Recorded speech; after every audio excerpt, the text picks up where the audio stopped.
Hello friends, welcome back to my YouTube class. तो दोस्तों, कैसे हैं आप सभी। उम्मीद है कि आप सभी अच्छे होंगे और अपनी पढ़ाई को बहुत ही लगन के साथ कर रहे होंगे।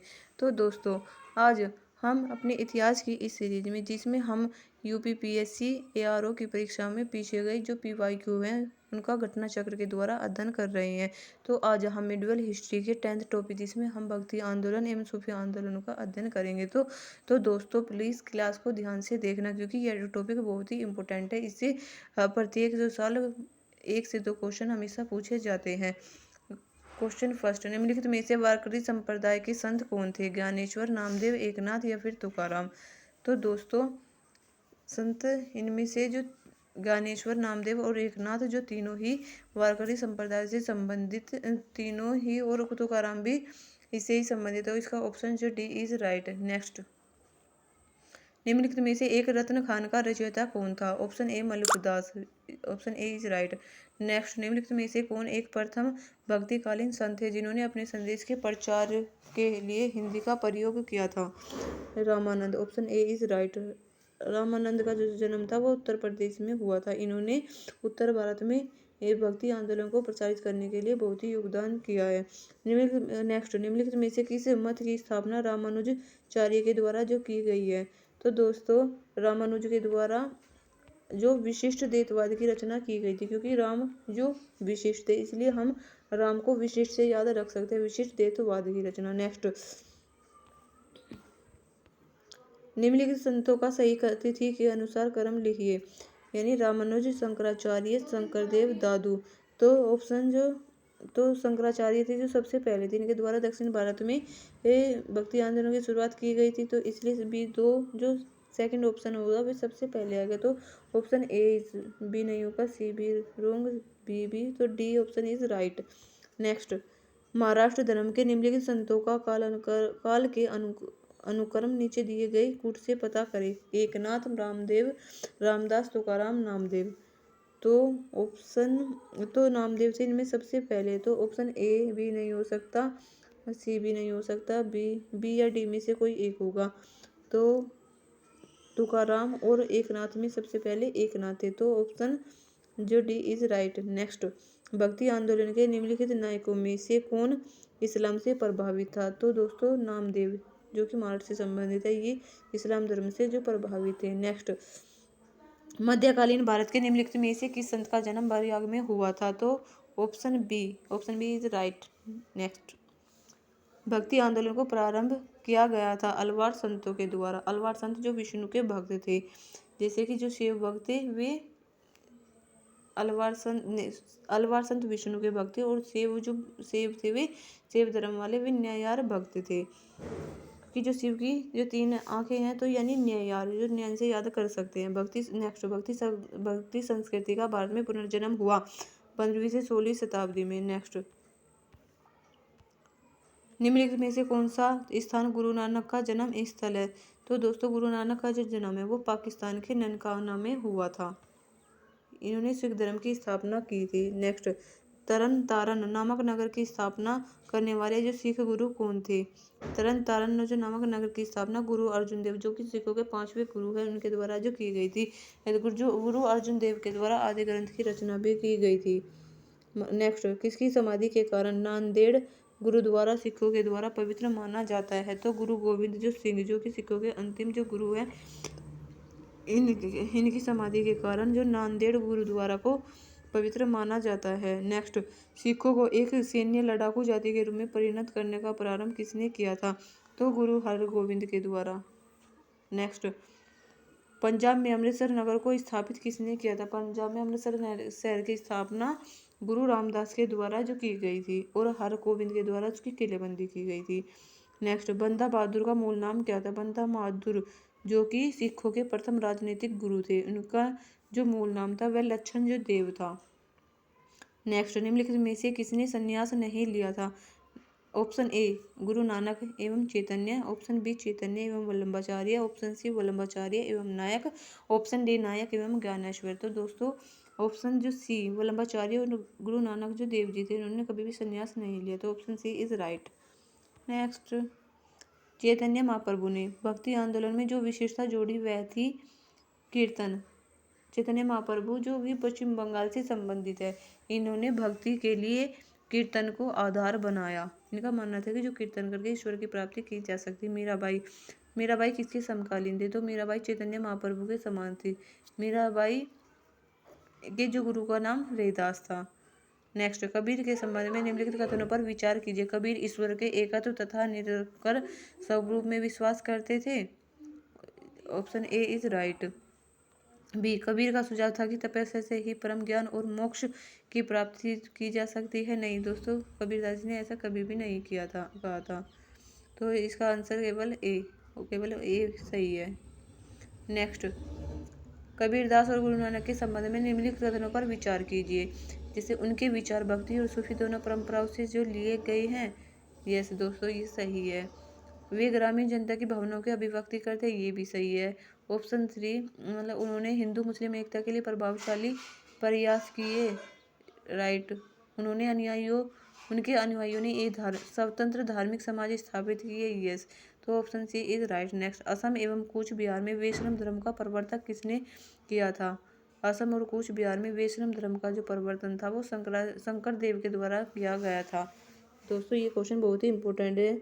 ये 2011 में, 2002 में, फिर 2015 और 1998 में पूछा गया, तो इसे ध्यान से याद करना।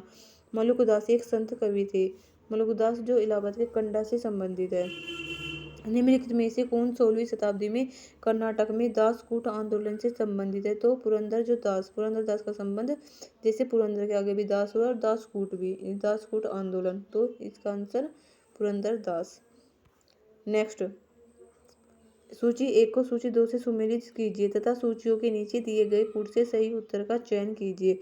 तो दोस्तों पहले जैसे एक तरफ पुस्तक है और दूसरी तरफ उसके जो लेखक है, तो रास पंचाध्यायी की रचना दोस्तों किसके द्वारा की गई थी? नंददास के द्वारा। तो पहले में 3, तो ऑप्शन बी रोंग, डी बी रोंग। तो पहले और सी में से अब हमें देखना है। तो चैतन्य भागवत की रचना वृंदावन के द्वारा की गई थी। तो यानी सेकंड में 1, तो ऑप्शन सी इज राइट। देखा दोस्तों, हमने केवल 2 ही ऑप्शन से अपने आंसर को कितनी आसानी से पहुंच गए हैं। तो नेक्स्ट, निम्नलिखित युग्मों में से कौन सही सुमेलित नहीं है?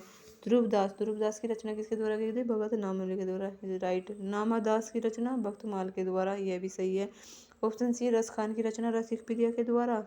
नहीं दोस्तों, जो रसिकप्रिया की रचना थी वो केशव दास के द्वारा की गई थी। तो ऑप्शन सी इज रोंग, उस्मान की चित्रावली के द्वारा। नेक्स्ट, निम्नलिखित में से भक्ति संतों का सही तैथिक काल अनुक्रम चुनिए। तो दोस्तों इनमें ऑप्शन कबीरदास, गुरु नानक, चैतन्य महाप्रभु, मीराबाई। तो option A is right. Next, सूची 1 को सूची 2 से सुमेलित कीजिए और नीचे दिए गए कूट का प्रयोग करते हुए सही उत्तर का चयन कीजिए। सूची 1, सूची 2। कबीरदास का संबंध माना जाता है कि कबीर का जन्म जो एक जुलाहा परिवार में हुआ था। तो ऑप्शन जो पहले में 4, तो ऑप्शन ए भी नहीं होगा, सी भी wrong, B, option B is right. देखा दोस्तों, ये केवल एक आंसर से ही हम एक ऑप्शन से हम अपने आंसर तक कितनी आसानी से पहुंच गए। तो जो ये क्वेश्चन होते हैं, जो सूची के क्वेश्चन होते हैं, ये बहुत ही आसान होते हैं। बस ज़रूरत होती है कि हम अपने पूरे पेशेंस के साथ क्वेश्चन को हल करें। नेक्स्ट, निम्नलिखित में से कौन सही सुमेलित नहीं है? चैतन्य महाप्रभु वृंदावन। दोस्तों यही गलत है, क्योंकि चैतन्य महाप्रभु का जन्म जो बंगाल के नदिया जिले में हुआ था। तो ऑप्शन ए इज रोंग, तो इसका आंसर ए। नेक्स्ट, कबीर की जो सूची 1 सूची 2 को सुमेलित कीजिए और नीचे दिए गए कूटों से सही उत्तर का चयन कीजिए। सूची 1 में पर्यटक आकर्षण है और पर्यटक जो कि आकर्षित हुए थे, और सूची 2 में स्थान। तो कबीर की जो समाधि कहाँ पर है? कबीर की समाधि जो मगहर बस्ती उत्तर प्रदेश में है। तो पहले में 4, तो केवल बी। तो ऑप्शन केवल, तो दोस्तों देखा पहले ऑप्शन से ही इसका आंसर तक हम कितनी आसानी से पहुंच गए। नेक्स्ट, निम्नलिखित मध्यकाल में संस्कृत में लिखी गई अनेक पुस्तकों का फारसी भाषा में अनुवाद किया गया। कारण, आरंभिक चिश्ती सूफी संत संगीत सभाओं, जिन्हें सभा कहा जाता था, के जो शौकीन थे। तो दोस्तों इसका आंसर बी हो जाएगा। दोनों सही है लेकिन व्याख्या गलत है। नेक्स्ट, निम्नलिखित को कालक्रम अनुसार व्यवस्थित करें एवं सही उत्तर चुनिए। अहिल्याबाई, दुर्गावती, पद्मानी, ताराबाई। तो दोस्तों इनमें सबसे पहले जो पद्मिनी है, तो ऑप्शन जो सी पहले आएगा, तो बी ए बी रॉन्ग, तो इसका option B is right. Next, Khwaja Moinuddin Chishti के जो शिष्य थे, ख्वाजा मोइनुद्दीन चिश्ती ख्वाजा उस्मान हारून के जो शिष्य थे, जिन्होंने भारत में चिश्ती सिलसिले की नींव रखी थी। ख्वाजा मोइनुद्दीन की दरगाह दोस्तों कहाँ पर है? प्लीज़ यदि आपको आंसर पता है तो कमेंट में ज़रूर लिखना। दोस्तों नेक्स्ट, निम्नलिखित संतों में से कौन सूफी थे? रहीम, निज़ामुद्दीन औलिया, मोइनुद्दीन चिश्ती, रस खान। तो दोस्तों ऑप्शन रहीम कोई सूफी संत जो नहीं रहे, निज़ामुद्दीन औलिया और मोइनुद्दीन चिश्ती सूफी संत, तो इसका दूसरा और जो तीसरा जो सही, तो option C is right. Next, कौन सूफी संत महबूब इलाही कौन कहा जाता है? शेख निज़ामुद्दीन औलिया, जिनके दरगाह मतलब महबूब इलाही शेख निज़ामुद्दीन औलिया को कहा जाता है। तो दोस्तों बताइए शेख निज़ामुद्दीन औलिया की जो दरगाह कहाँ पर है? आंसर को कमेंट जरूर कीजिएगा। नेक्स्ट, प्रसिद्ध जो कवि अमीर खुसरो किस सूफी संत के अनुगामी थे? तो शेख निज़ामुद्दीन औलिया के समय में थे अमीर खुसरो ने 7 सुल्तानों का शासन देखा था। नेक्स्ट, निम्नलिखित में से किस चिश्ती संत को चिरागे दिल्ली कहा जाता है? दोस्तों चिरागे दिल्ली नासिरुद्दीन को कहा जाता है। ऑप्शन जो डी इज राइट। नेक्स्ट, निम्नलिखित में से किस सूफी संत के विचारों को सिखों के धर्म ग्रंथ आदि ग्रंथ में संकलित किया गया? फरीदुद्दीन गज ए शक्कर के विचारों को धर्म ग्रंथ में रखा गया, गज ए शक्कर को। Option C is right. Next, निम्नलिखित फारसी के कवियों में से किसे भारत का सादी कहा जाता है? अमीर हसन, अमीर खुसरो, शेख अब्दुल फैजी, हुसैन सनाई। तो दोस्तों अमीर हसन को भारत का सादी कहा जाता है। नेक्स्ट, निम्नलिखित में से किसे शेख उल हिंद की पदवी प्रदान की गई थी?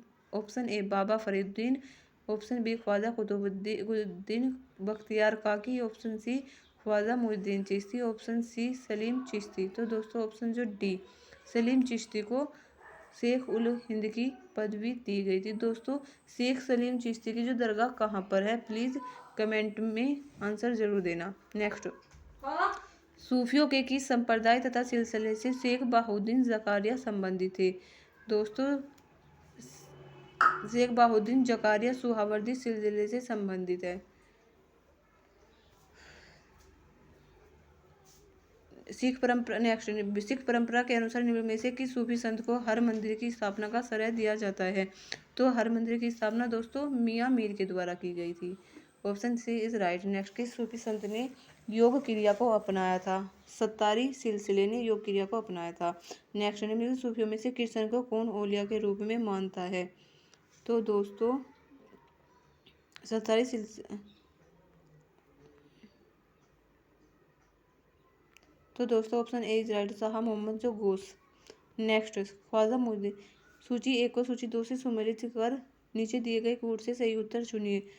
ख्वाजा मोइनुद्दीन चिश्ती की सिलसिले से संबंधित है दोस्तों, ऑप्शन चिश्ती सिलसिले से, तो पहले में 3 यानी ऑप्शन सी। देखा दोस्तों केवल एक ही ऑप्शन से हम अपने आंसर तक कितनी आसानी से पहुंच गए। नेक्स्ट, निम्नलिखित में से कौन सा सही सुमेलित नहीं है? शेख मोइनुद्दीन चिश्ती की जो दरगाह अजमेर में थी, शेख बुरहानुद्दीन गरीब दौलताबाद में थे, शेख मोहिउद्दीन हुसैन गुलबर्गा में है, शेख निज़ामुद्दीन औलिया की मुल्तान में। दोस्तों डी रोंग, निज़ामुद्दीन औलिया की जो दरगाह है वह दिल्ली में, तो option D is wrong. Next, निम्नलिखित सूफी कृतियों में से कौन सी पुस्तक 11वीं शताब्दी के शुरू में लाहौर में रची गई थी?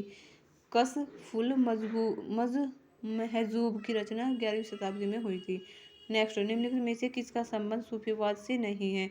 उलेमा का, खानका का, शेख का या फिर समा का? तो दोस्तों उलेमा का संबंध सूफी से संबंधित नहीं है। नेक्स्ट, दस्तर बंदान कौन कहलाते हैं? दस्तर बंदान उलेमा को कहा जाता है। तो दोस्तों आज हम अपनी क्लास को यहीं पर ख़त्म करते हैं और नेक्स्ट अपनी वीडियो में हम मिडिवल हिस्ट्री के 11वां टॉपिक जिसमें हम सल्तनत काल के विविध टॉपिकों को अध्ययन करेंगे। तो दोस्तों यदि आपको हमारी वीडियो अच्छी लगी तो हमारी वीडियो को लाइक करना, वीडियो को शेयर करना और हमारे चैनल को सब्सक्राइब करना। Thank you.